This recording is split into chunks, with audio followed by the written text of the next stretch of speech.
Nirvana Sutra. Translated into English by Kosho Yamamoto. 1973 from Dharmakshema's Chinese version. Chapter 33, on Bodhisattva Lion's Roar. A. Then the Buddha said to all those gathered there, all of you good men. Should you have any doubt as to whether there is the Buddha or not, whether there is Dharma or not, whether there is the Sangha or not, whether there is suffering or not, whether there is the cause of suffering or not, whether there is extinction or not, whether there is the way or not, whether there is reality or not, whether there is the self or not, whether there is sorrow or not, whether there is purity or not, whether there is eternity or not, whether there is a vehicle or not, whether there is nature or not, whether there is the being or not, whether there is or not, whether there is the true or not, whether there is causation or not, whether there is the result or not, whether there is action or not, whether there is karma or not, or whether there is the karmic result or not, I shall now allow you freely to ask. I shall explain to you in detail. O good man! All such as devas, humans, maras, Brahmas, sramanas, and Brahmins have come to ask, and I have never been unable to answer. Then, there was amongst the congregated a Bodhisattva called Lion's Roar. He stood up and adjusted his robe, touched the Buddha's feet, prostrated himself, folded his hands, and said to the Buddha, O world-honored one! I wish to ask a question. Please permit me to ask, O great compassionate one. Then, the Buddha said to all the congregation, O you good men! You now should greatly honor, respect, and praise this Bodhisattva. Make offerings of incense and flowers, of music, of necklaces, banners, parasols, clothes, food, drink, bedding, medicine, houses, and palaces, and attend upon his comings and goings. Why? Because this Bodhisattva has in the past greatly accomplished all good deeds at the sites of the Buddhas, and he is replete with virtues. Because of this, he now desires to utter a lion's roar before me. O good man! He is like a lion king. He knows his own power, has sharp teeth, and his 4 legs stand firmly on the ground. He lives in a rocky grotto, he shakes his tail and gives a roar. When he displays thus, he knows that he indeed gives out a lion's roar. The true Lion King emerges from his den early in the morning. He stretches his body and yawns. He looks around, growls, and roars for 11 things. What are those 11?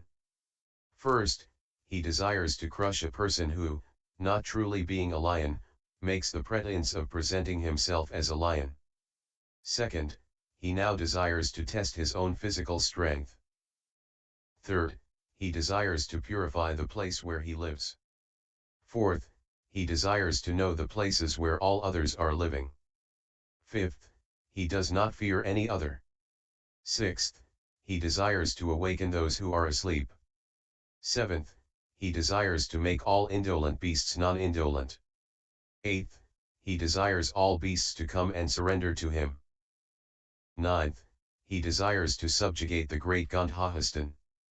10th, he desires to test all sons. 11th, he desires to adorn all those to whom he is related. All birds and beasts hear the lion's roar, those of the water hide themselves down in the depths, and those on land in grottos and caves, those who fly fall to the ground, all those great Gandhahastins become frightened and defecate. O all good men! A fox may pursue a lion for years, and yet he cannot make him roar. The situation is like that. The son of a lion, at the age of 3 full years, can truly roar like a lion king. O good men! The Tathagata, with the fangs and nails of the wisdom of right enlightenment, with the legs of the 4 at-willnesses, with the full body of the 6 paramithas, with the manly courage of the 10 powers, with the tail of great loving kindness, and living in the pure grottos of the 4 dhyanas, gives out a lion's roar and crushes Mara's army, revealing to all beings the 10 powers and opening up the place where the Buddha goes.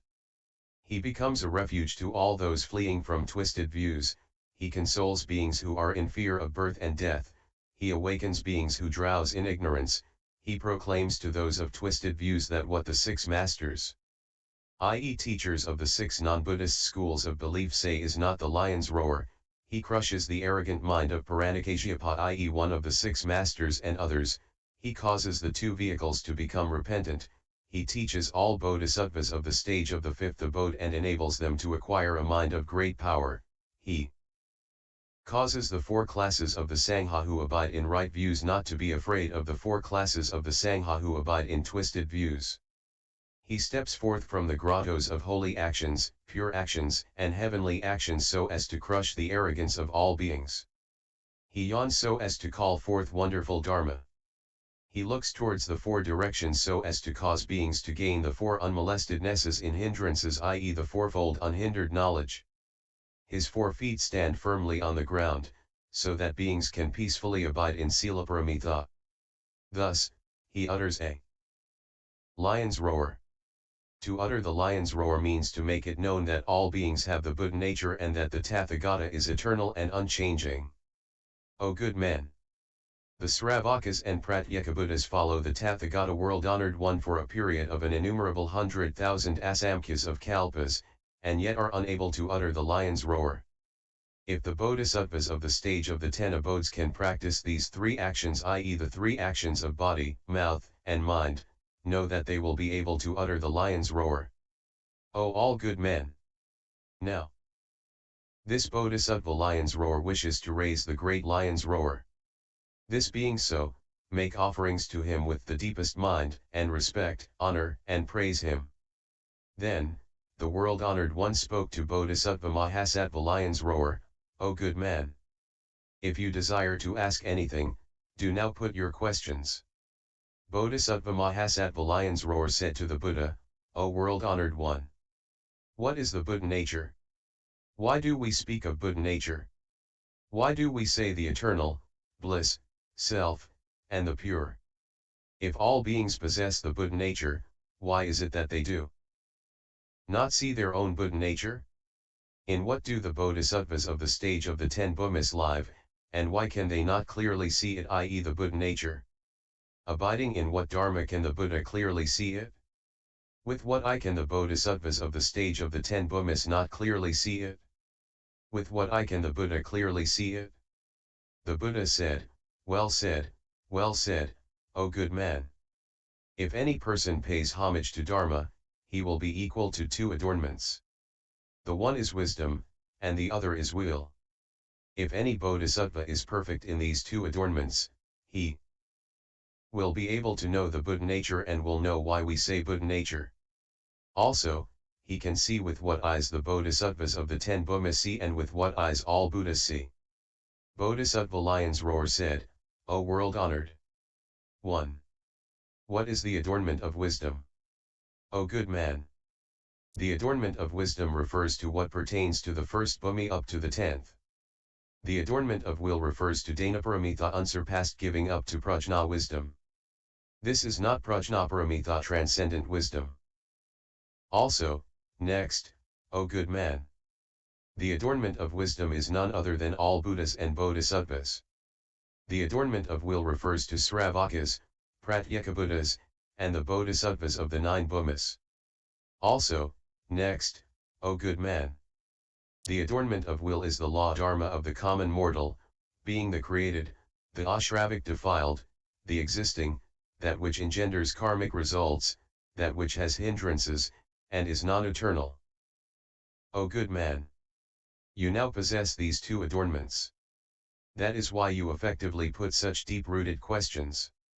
I, too, possess these adornments and I shall answer your query. Bodhisattva Mahasattva lion's roar said, O world-honored one! If the bodhisattva possesses these 2 adornments, there can be no asking of 1 or 2 questions. Why do you, the world-honored one, say that you answer 1 or 2? Why? All things have no number of 1 or 2 kinds. To state 1 or 2 is to answer the need of the common mortal. The Buddha said, O good man! If the bodhisattva did not have 1 or 2 adornments, we could not know that there are 1 or 2 adornments. If the Bodhisattva has two adornments, we can well know of the one or two kinds. You say that all things are not one or two. But you are wrong. Why? If there is not one or two, how can we say that all things do not have one or two? O good man!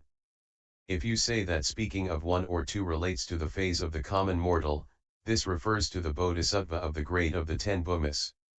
Such a person is no common mortal. Why not? One refers to Nirvana, two relates to birth and death. Why is it that one is none other than Nirvana? Because it is the eternal. Why is two birth and death? Because of craving, trisna and ignorance.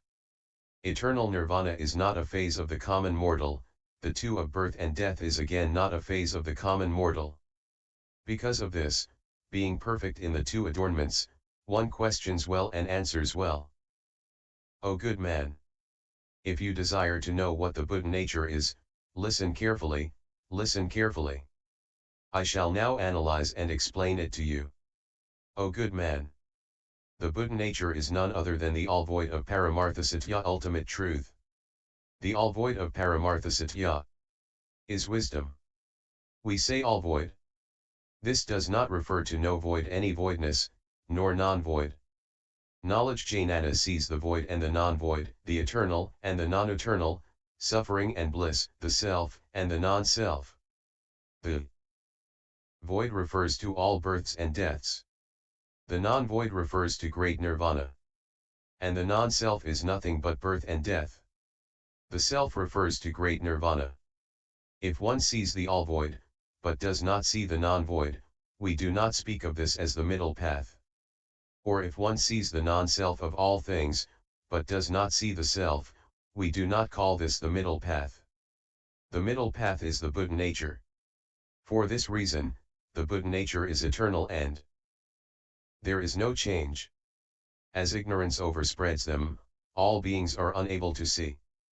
The Sravaka and Pratyeka Buddha see the all-void of all things. But they do not see the non-void. Or they see the non-self of all things, but they do not see the self. Because of this, they are unable to gain the all-void of Paramartha Satya. Since they fail to gain the all-void of Paramartha Satya, they fail to enact the middle path.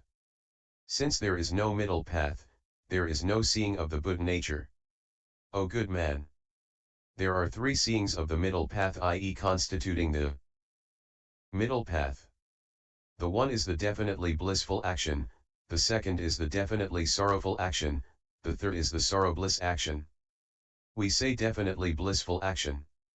This is as in the case of the so-called Bodhisattva Mahasattva, who, pitying all beings, lives in Avicii hell and yet feels things as of the bliss of the third dhyana heaven.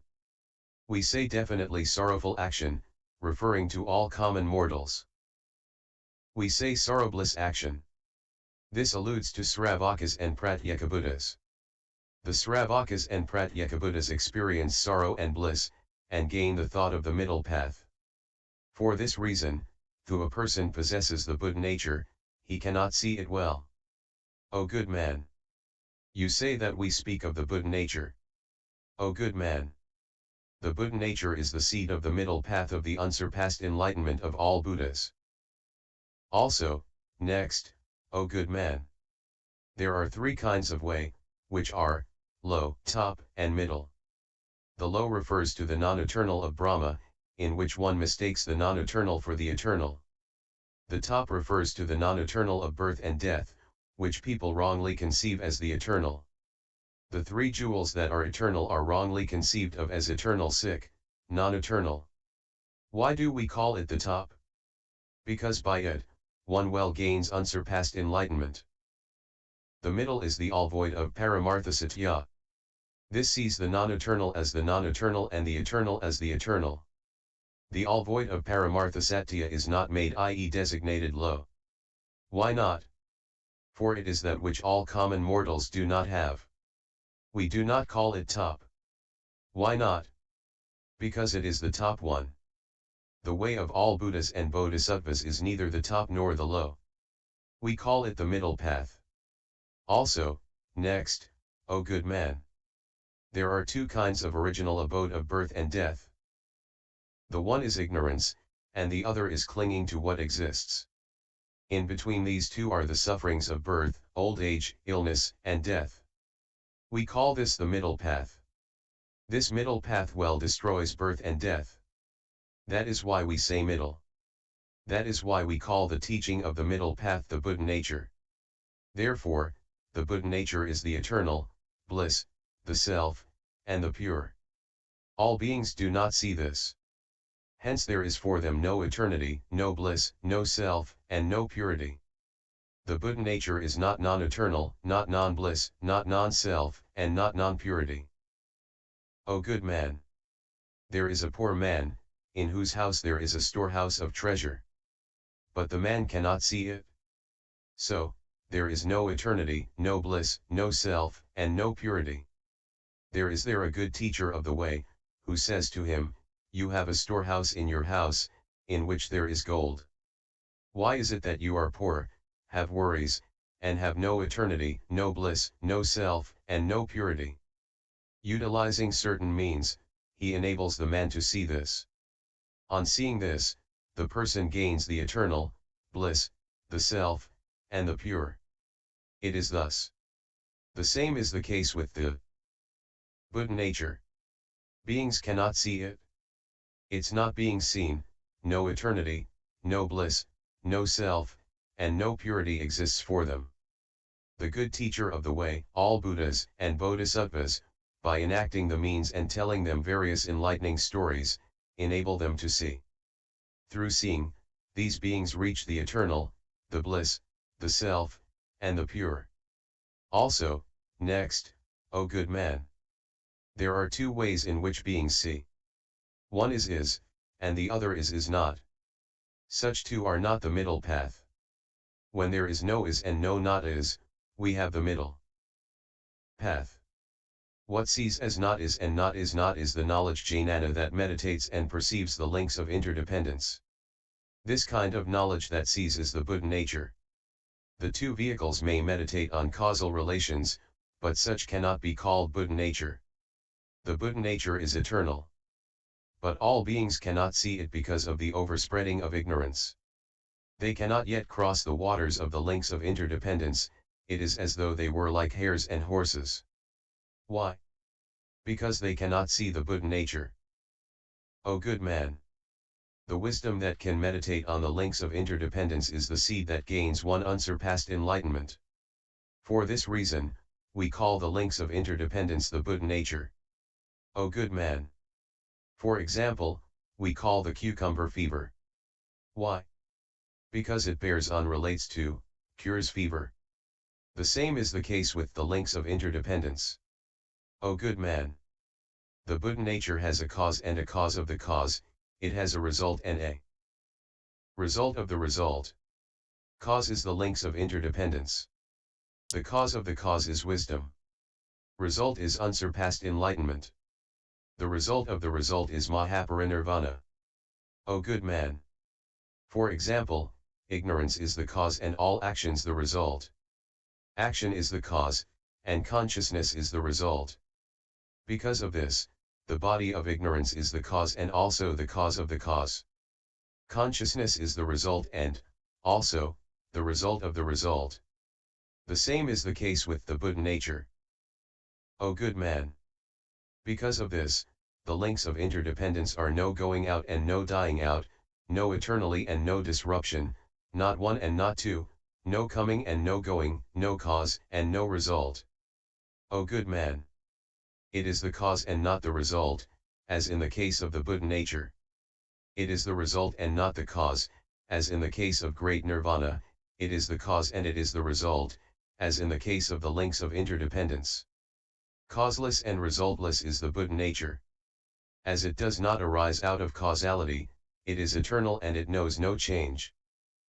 That is why I say in the sutra, the meaning of the links of interdependence is deep-rooted and none can grasp, see, or conceive it. All these are things of the world of all Buddhas and Bodhisattvas. It is not within the reach of Sravakas and Pratyeka Buddhas to attain. Why is it that things are deep-rooted? What all beings do is non-eternal and non-disruptive. And yet results come about from actions performed. They go off moment after moment, and yet there is not anything that is lost. None may be living, yet there remains the karma. There may be none to receive, yet there is the karmic result. The one who harvests may be gone, but the result does not die out. Though not to be thought of or to be known, there is harmonization, i.e. coming together of cause and result. All beings journey along with the links of interdependence, which they do not see or know. Not seeing or knowing, there is no ending and no beginning. The Bodhisattvas of the stage of the 10 abodes see only the end, but they do not see the beginning. The all-Buddha world-honored one sees the beginning and the end. Thus do all Buddhas clearly see the Buddha nature. O good man! All beings are unable to see the links of interdependence. Therefore, they ride on the wheel of transmigration. O good man! Just as the silkworm makes a cocoon, gains birth, and dies by itself, so do things proceed with all beings. As they do not see the Buddha nature, they generate karma out of defilement and repeat births and deaths, just as a person bounces a ball. O good man! That is why I say in the sutra, one who sees the links of interdependence sees Dharma, one who sees Dharma sees the Buddha. The Buddha is none other than the Buddha nature. Why so? Because all Buddhas make this their own nature. O good man! There are 4 kinds of knowledge that see the links of interdependence. These are, 1, low, 2, middle, 3, top, and 4, topmost. A person of the low position does not see the Buddha nature. Not gaining it, he gains the way of a Sravaka. Those of the middle position also do not see the Buddha nature. Noting the Buddha nature, they gain the way of the Pratyeka Buddha. Those of the top see, but not clearly. Not being clear, they live in the soil of the 10 abodes. The topmost persons see clearly. So they attain unsurpassed enlightenment. Because of this, we call the links of interdependence the Buddha nature. The Buddha nature is the all-void of Paramarthasatya. The all-void of Paramarthasatya is the middle path. The middle path is the Buddha. The Buddha is Nirvana. Bodhisattva Mahasattva Lion's Roar said to the Buddha, O world-honored one! If no difference exists between the Buddha and the Buddha nature, why should all beings particularly need to practice the way? The Buddha said, O good man! Your question is misplaced. The Buddha and the Buddha nature are not different. But beings are not yet armed therewith. O good man! For example, there is a man who abides in evil and kills his mother. Having killed her, he repents. He is here, performing one of the 3 good actions. But this one, i.e. another person, falls into hell. Why? Because this person surely gains hell. Even though this person has none of the 5 skandhas, the realms, and the spheres, yet we call him a person of hell. O good man! That is why I say in all the sutras, any person who sees another doing good, this is worth, i.e. equal to seeing a deva god. Anyone who sees a person doing evil sees hell. Why? Because karmic results surely await such a person. O good man! As all beings will definitely gain unsurpassed enlightenment, I say that all beings possess the Buddha nature.